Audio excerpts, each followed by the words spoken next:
Who was Marco Polo? Chapter 8. Delivering the Princess Bride.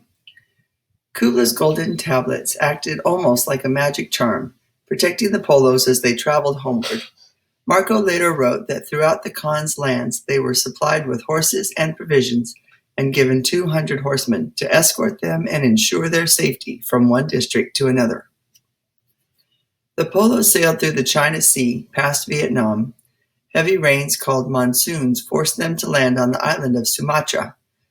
They stayed there for 5 months. Cannibals, people who ate human flesh, tried to attack them. Marco was amazed by the unusual things he saw in Sumatra.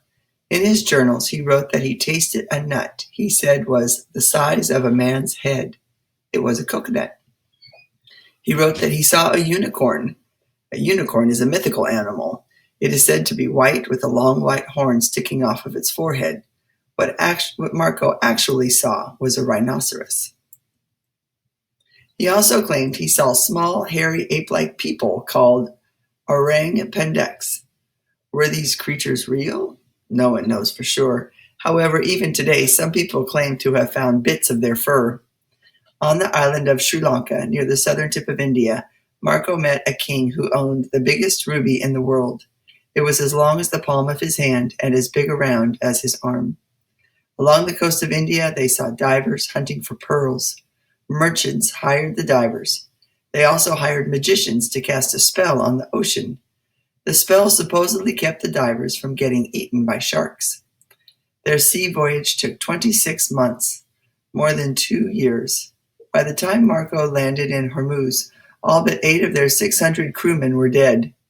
He never explained how they died, so no one knows what happened to them. They probably died from disease, storms, or attacks by pirates and bandits. Or maybe there had never been 600 crewmen to start with. When they finally docked in Persia, there was bad news. The princess's fiancé was dead. Nevertheless, a wedding took place. The princess married his son instead. Then came even worse news. The great Kublai Khan had also died. Now Marco could never return to China. Without the Khan's protection, traveling in Asia was not safe. The Polos headed for Venice, traveling by camel, ship, and on foot. In Turkey, they were robbed. Marco didn't tell how much of their riches were lost. He also did not tell why it took over a year to go such a short distance. Although it took them 3.5 years to travel from China to Italy, today this trip can be made by airplane in less than a day. Chapter 9. Home Again. When the Polos finally arrived home in 1295, their families didn't recognize them. After all, they had been gone from Venice for 24 years. Their skin was darkly tanned from the desert sun. Their clothes were dirty and ragged. They looked nothing like rich merchants. Some people didn't believe they really were the Polos. A few days after their return, there was a feast. Once everyone had eaten, the Polos brought out the clothes they had worn on the way home from China. They ripped the seams with knives. Rubies, diamonds, and other jewels fell out. Although people now believed they were the Polos, not everyone believed the tales of their travels. Marco's stories seemed wild to people who had never been outside of Italy. For instance, when he claimed he had seen a unicorn, other Venetians laughed at him. Soon, Marco settled back into life as a merchant. It probably wasn't as exciting as working for the Khan. Almost immediately, war broke out between Venice and another Italian city-state called Genoa. These two city-states had a history of fighting. Both wanted to be the most powerful in Europe. Marco became the gentleman commander of a Venetian ship. This sounds like an important title, but a more experienced captain was really in charge. In 1298, ships from Genoa sailed southward around the boot of Italy and then turned northward into the Adriatic Sea. They planned to attack Venice's navy, the biggest in Europe. They had started out with about 94 ships. 16 ships had been lost in a storm along the way. Venice heard that Genoa's navy was coming. They sent 95 ships to fight them. The two navies met in the Adriatic Sea. For a while it looked like Venice would win.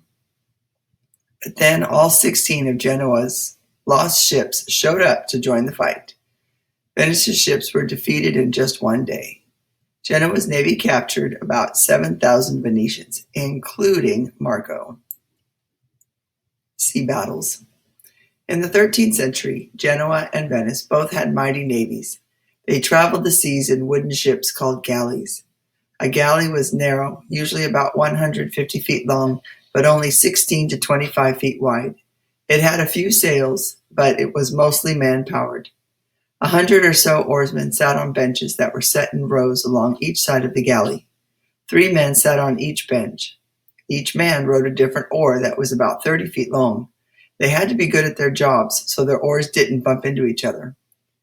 6 doctors might be on a galley, but there was only 1 cook. There were as many as 20 musicians. During a battle, they banged drums and tooted trumpets, hoping to scare the enemy.